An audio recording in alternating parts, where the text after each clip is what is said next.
সে আমি আল্লাহর ভয় তার ভিতর ঢুকে যায়, সেগুলো আমি আল্লাহর আশিক, আমি আল্লাহকে পাওয়ার জন্য তার জীবনের যত কিছু আছে সব কিছু সে ত্যাগ করতে পারে। ঠিক না? ঠিক।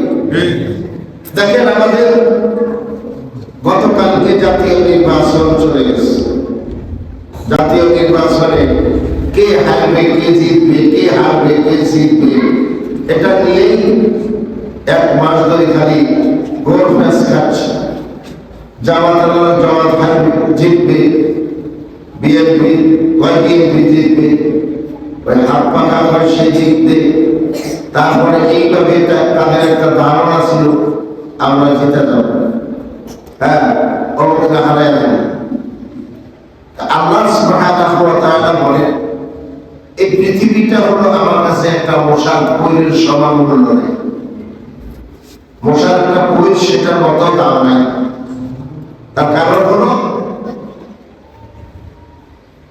এই পৃথিবীতে পৃথিবীর একটা ভূখণ্ড, একটা সাইড ভূগোল আপনারা যারা পড়ছেন, ভূগোলের যে ম্যাপটা আছে, এই ম্যাপটা দেখবেন আমাদের বাংলাদেশ কত বড়। ম্যাপটা দেখলে বোঝা যাবে আমাদের বাংলাদেশ এত বড় বিশাল, এত বিশাল বড়। ভূগোলের ম্যাপের এক কোনায় আছে একটুখানি বাংলাদেশ, তাও আঁকা বাঁকা হয়ে নাকি এইদিক গেছে ওইদিক গেছে এইদিক গেছে। দেখেন না বাড়িঘরের অবস্থা, জায়গার অবস্থার উপরে বাড়িঘর হয়, ঠিক না? যাই হোক, এখন এই দুনিয়ার ক্ষমতার জন্য ক্ষমতার লড়াই আমরা করতেছি। দুনিয়াতে কিভাবে আমরা টিকবো, কিভাবে আমরা থাকবো, কিভাবে বড় হবো, কিভাবে প্রাধান্য আসবে, কিভাবে যে অথচ চাবিকাঠি কারাতে সম্মান আর ইজ্জতের চাবিকাঠি একমাত্র আল্লাহর হাতে। কুলিল্লাহুম্মা মালিকাল মুলকি তুতিল মুলকা মান তাশা ওয়া তানসিউল মুলকা মিম্মান তাশা ওয়া তুইজ্জু মান তাশা ওয়া তুযিল্লু মান তাশা বিয়াদিকাল খায়র ইন্নাকা আলা কুল্লি শাইইন কাদির।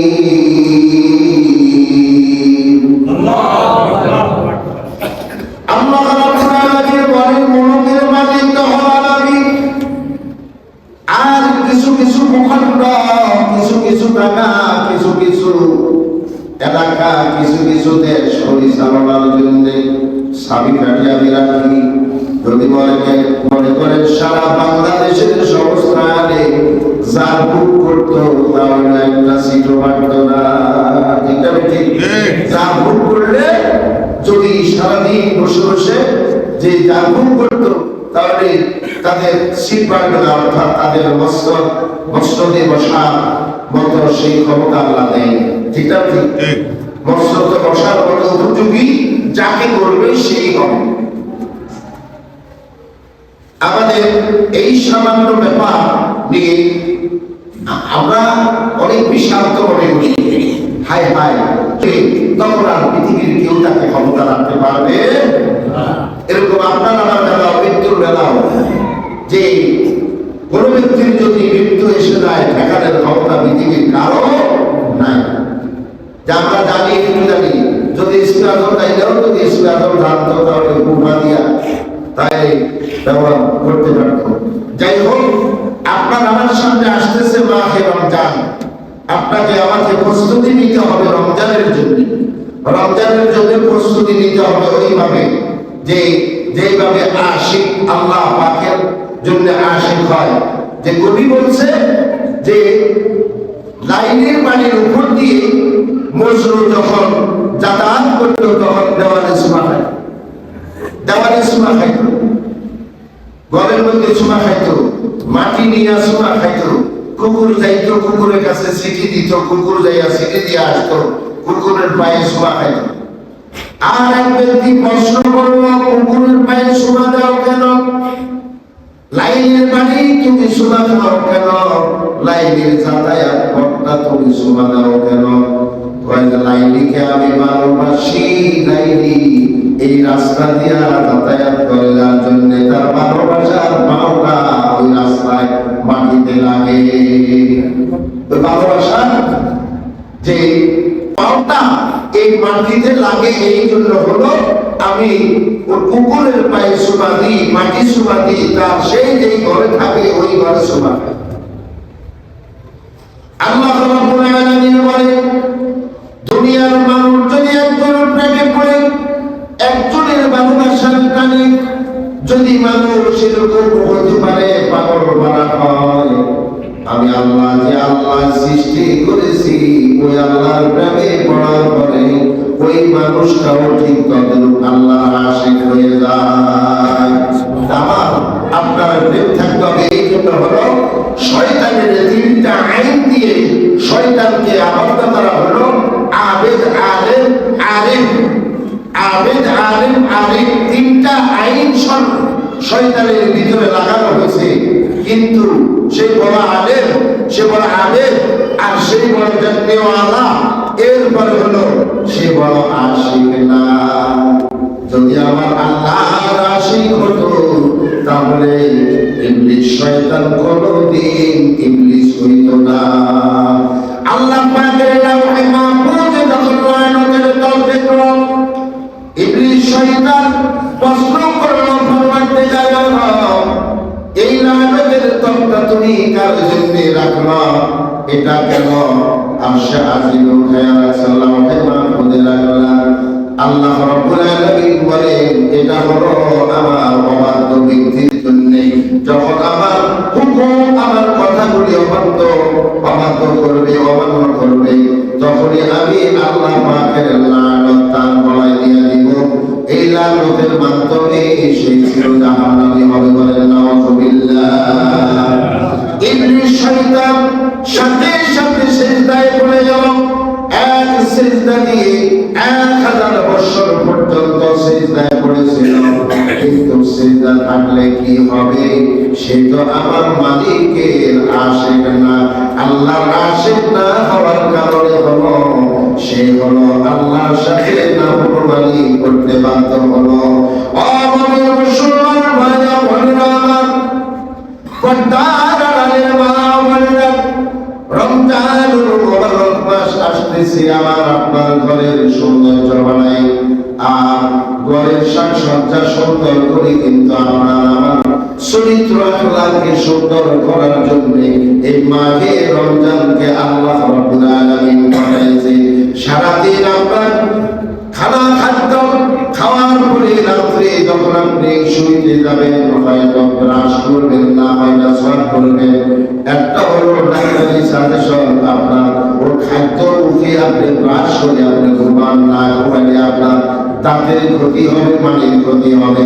অথচ আমার আল্লাহ রাব্বুল আলামিন বলেন, 12 মাস আমার বান্দাগুলি বিভিন্ন ভাবে অন্যায় অবিচার করবে, জুলুম করবে, আর রমজানের মাসটা যখন পাবে, রমজানের মাসটা পাওয়ার পরে যখন আমি আল্লাহর হুকুমগুলি যথাযথভাবে আদায় করবে, তখন আল্লাহ রাব্বুল আলামিন বলেন, বান্দা আমার আশিক হয়ে যাবে। তখনই আশিক হবে। আমরা তো ইসমে আযম জানি, আল্লাহ সুবহানাহু ওয়া তাআলা এক আশিক মাখলুক বান্দা ছিলেন, একজন বুজুর্গ ব্যক্তি ছিলেন। বুজুর্গের অনেক শাগির্দ ছিল, মুরিদ ছিল। মুরিদ শাগির্দ হুজুর, আপনি তো কত কিছু জানেন, আমাদেরকে ইসমে আযম শিখান। তো হুজুর বলল যে না, ইসমে আযম শেখার মতো তোমাদের এখনো সেই ধৈর্য ধরার মতো ক্ষমতা হয় না। না হুজুর শিখান, আমরা ইসমে আযম শিখবো। তো হুজুর জানে ইসমে আযমের আসল খাসারটা, আসল অবস্থা।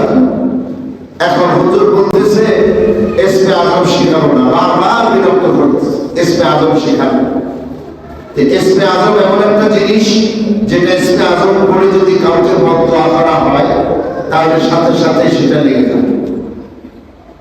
ইসমে আযম সকলের জন্য মানানসই না, সকলের জন্য যে এটা পারফেক্ট না। ইসমে আযমটা কঠিন একটা ব্যাপার, কঠিন শিখা।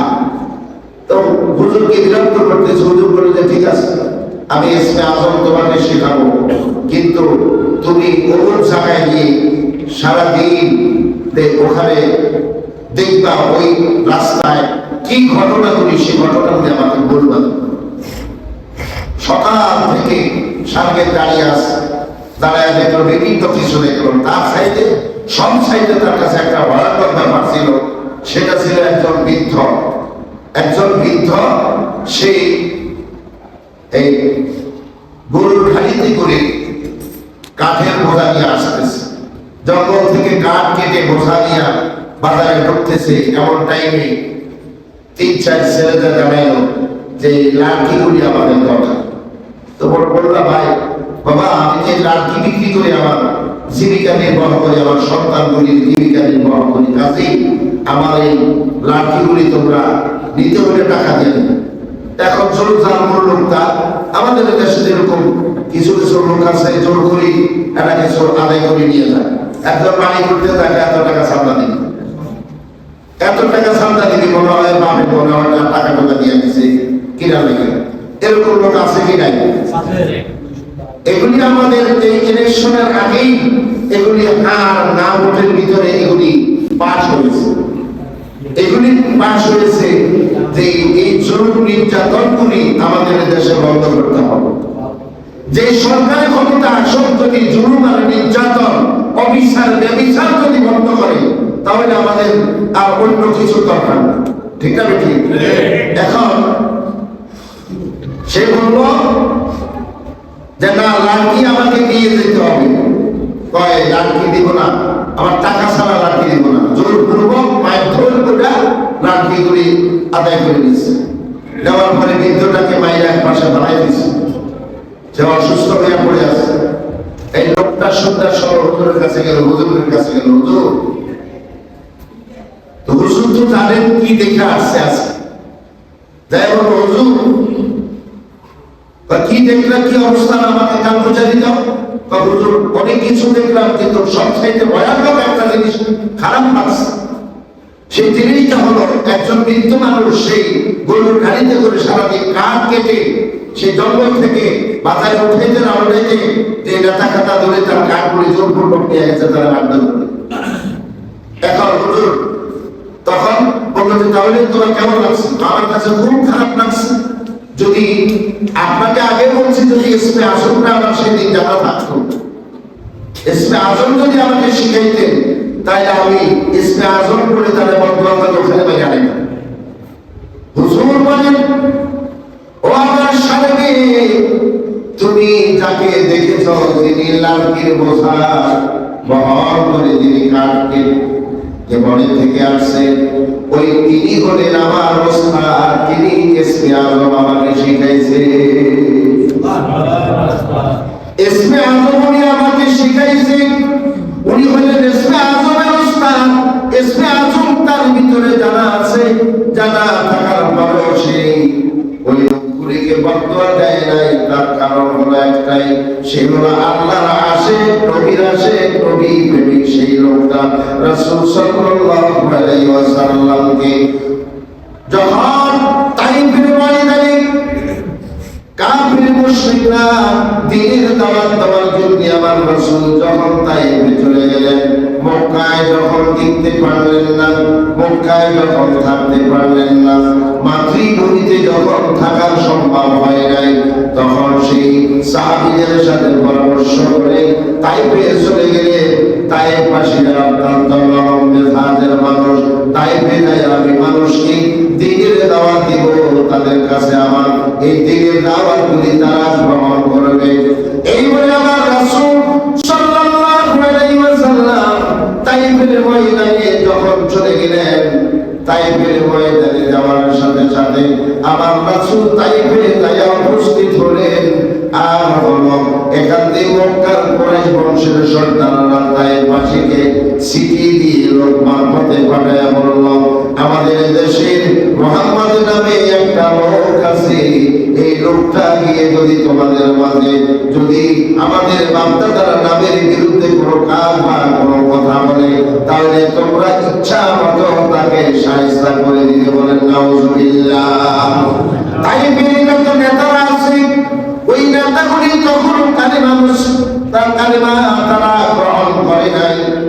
কালেমা পড়ে নাই, তারা মুসলমান না, তারা বেদিন।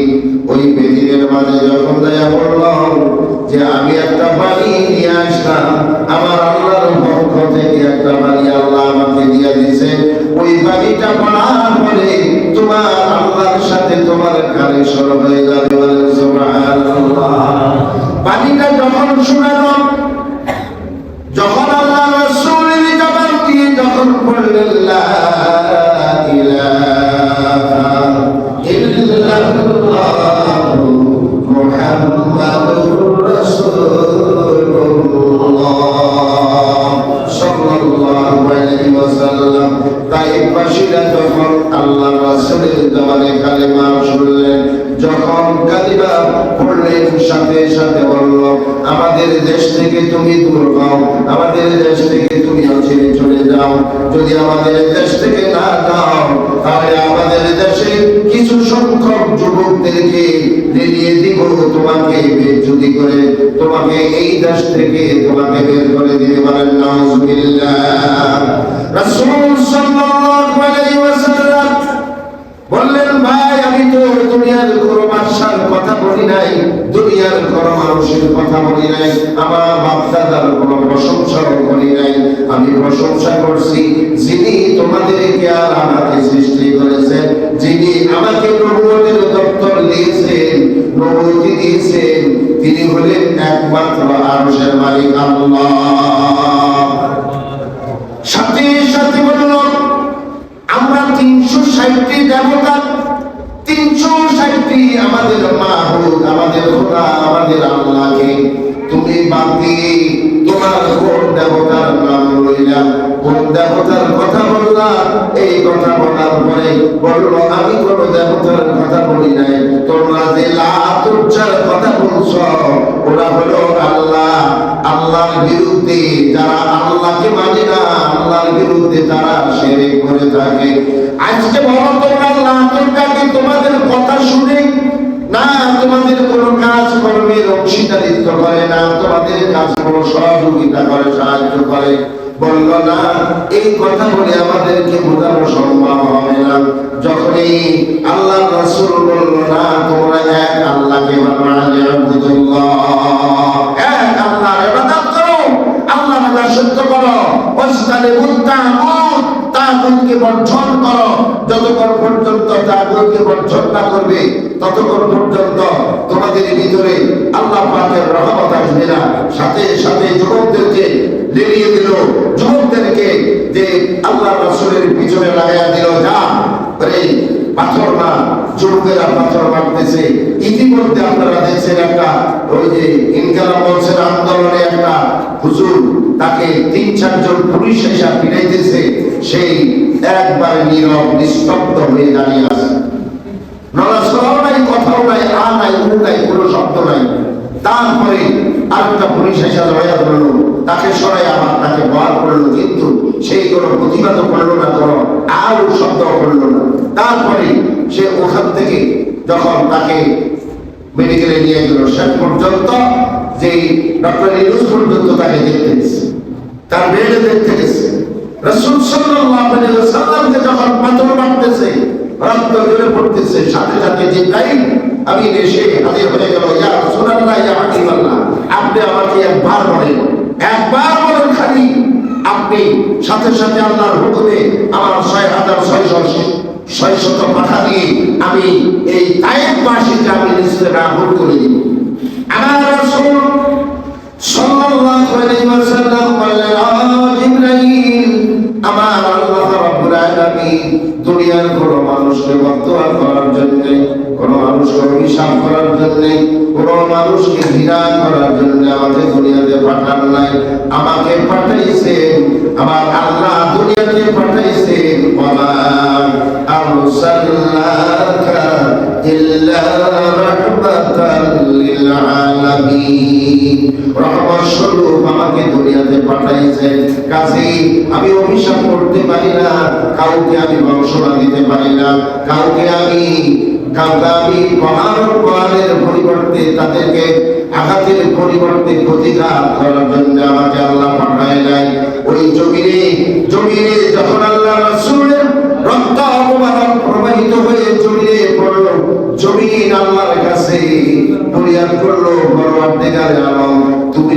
করো, আর তুমি যদি হুকুম করো তাই পাশে পাতালের সাথে মিশাইয়া দিব। আল্লাহ সুবহানাহু ওয়া তাআলা তা করেন নাই। রাসূল সাল্লাল্লাহু আলাইহি ওয়াসাল্লাম কখনো কাউকে বদদুয়া করেন নাই। আমরা এখন সামান্য কিছু হলেই একজনের গালিগালাজ বদদুয়া, তাকে অভিশাপ বিভিন্ন ভাবে, কটূক্তি বিভিন্ন ভাবে তাকে হ্যারাসমেন্ট করে থাকি। তো কাছেই যে আমরা আশিক হতে হবে যে ইবলিস শয়তানের ভিতরে তিনটা গুণ আছে, আপনার আমার ভিতরে তিনটা গুণ আছে, ঠিক না ঠিক? আমরা আবেগ, আমরা অনেক সময় ইবাদত করলে তাকে আবেগ বলি, ইবাদতকারীকে আবেগ বলা হয়। আলেম বলা হয় যার ভিতরে এলেম আছে, তাকে আলেম বলা হয়। আলেম বলা হয় যে ব্যক্তি যে ভালো মন্দ সম্পর্কে তার জানা আছে, তাকে আলিম বলা হয়। শয়তানের এই তিনটা আইন দিয়ে তিনটা গুণ, তিনটা গুণ তার ভিতরে আছে। একটা গুণ, যেই গুণটা থাকলেই যে সেই শয়তান হতো না, যেই গুণটা থাকলে সে আল্লাহর আশিক হবে, সেই গুণটাই তার ভিতরে নাই, আশিক গুণটা নাই। এই আশিক গুণটা আপনার আমার ভিতরে আছে। আমরা আল্লাহর জন্য দরদ করি, নবীর জন্য দরদ করি, ঠিক না ঠিক? কোন একটা ব্যক্তি যদি নবীর বিরুদ্ধে কটূক্তি করে, নবীর বিরুদ্ধে একটা কথা বলে, এক ওয়াক্ত নামাজ পড়ে না, রোজা রাখে না, হজ করে না, যাকাত দেয় না, এরপর সেই লোকটা খেপে যাবে, সেই লোকটা যে দাঁড়িয়ে যাবে যে আমার নবীকে কটূক্তি করা যাবে না। সেই যেই জাতি হোক, যেই দলের হোক, যেই লোকে হোক না কেন, সেই নবীর কটূক্তি, আল্লাহর কটূক্তি, আল্লাহর অপমান বরদাস্ত করে না। এই জন্য হলো যে সে হলো আশিক। এই জন্য আমাদের ভিতরে আশিক আরেকটা জিনিস আছে, সেই জিনিসটা হলো আশিক। এই আশিক হওয়ার জন্য মাঝে রমজান আপনার আমার মাঝে, রমজানের মোবারক মাস আপনার আমার মাঝে আসতেছে। আজকে হলো শাবানের 23 তারিখ, আর আগামী শুক্রবার আমরা রমজানের আগ পাবো না, যে আমরা রমজান হয়তো প্রথম শুক্রবার হতে পারে, যে বা বৃহস্পতিবার না, আগামী বৃহস্পতিবার প্রথম রোজা হতে পারে। চাঁদ দেখা নিয়ে কথা, যে চাঁদ দেখলে আমরা প্রথম রোজা রাখতে পারবো। আমরা রমজানের আগে নিজেরা আত্মশুদ্ধি হব, রমজানের আগে আমরা আগে ইসলাম হব, রমজানের আগে আমরা প্রস্তুতি নিব, রমজানের আগে আমরা তৈরি হয়ে যাব, যে হিম্মত করব, যে আল হিম্মত ইসমে আজম। রাসূল সাল্লাল্লাহু আলাইহি ওয়াসাল্লাম বলেছেন, হিম্মত করলে ইসমে আজম শিখা যায়, আর হিম্মত করলে রমজান মাসের রোজা রাখা যায়। সুবহানাল্লাহ। অনেক সময় দেখা যায় রমজান আসার এক সপ্তাহ আগে গ্যাসে আক্রমণ করে, অর্থাৎ গ্যাস তার পায়ের গায়ে। যে কোনো ব্যক্তি যদি সঠিকভাবে রমজানের মাসে রোজা রেখে যদি মৃত্যুবরণ হয়, ডাইরেক্ট সে জান্নাতে চলে যাবে, ডাইরেক্ট সে জান্নাতে যাবে। কারণ রমজানের মাসে আল্লাহ পাক জাহান্নামের 7টা দরজা বন্ধ করে রাখেন, আর জান্নাতের 8টা দরজা বন্ধ করে রাখেন, খোলা রাখেন, যাতে করি যে কোন ব্যক্তি রমজানের মাসে মৃত্যুবরণ করলেই আল্লাহ পাক বলেন রমজানের মাসে তার আমলনামা যে বদ লেখা বন্ধ হয়ে যায়, শয়তান বলে গিয়ে বন্ধ করে রাখা হয়। চাঁদ উঠার সাথে সাথে শয়তানটাকে জিনজিরে আবদ্ধ করে, এবং আমার বান্দাদেরকে আমার ইবাদতের জন্য আমি সুযোগ করে দিই। শয়তানকে আবদ্ধ করে রেখে বান্দাদের সুযোগের মাস আসছে, ব্যবসার মাস আসছে। রমজানে ঈদের সময় প্রত্যেক ব্যবসায়ী দেখবেন ঈদের আগে যে রোজা রাখা কত কষ্ট করে যে ঢাকা থেকে মাল নিয়ে আইসা দোকান ভর্তি করে, দোকান সাজায় রাখে, প্রতিযোগিতা করে কাজ সাইতে যে সুন্দর সুন্দর ডিজাইন গুলি আনবে, ওই ডিজাইন গুলি রাখে। ফলালারা সুন্দর সুন্দর ফলগুলি চোখের সামনে সাজায় রাখে, বারবার নিজের কান্দের গামছাটা দিয়ে বসে পরিষ্কার রাখে, যাতে করে কাস্টমারের চোখ পড়ে। তাহলে আমরা দুনিয়াতে এগুলি চিনতে পারি, দুনিয়ার এগুলি আমরা বুঝি করি।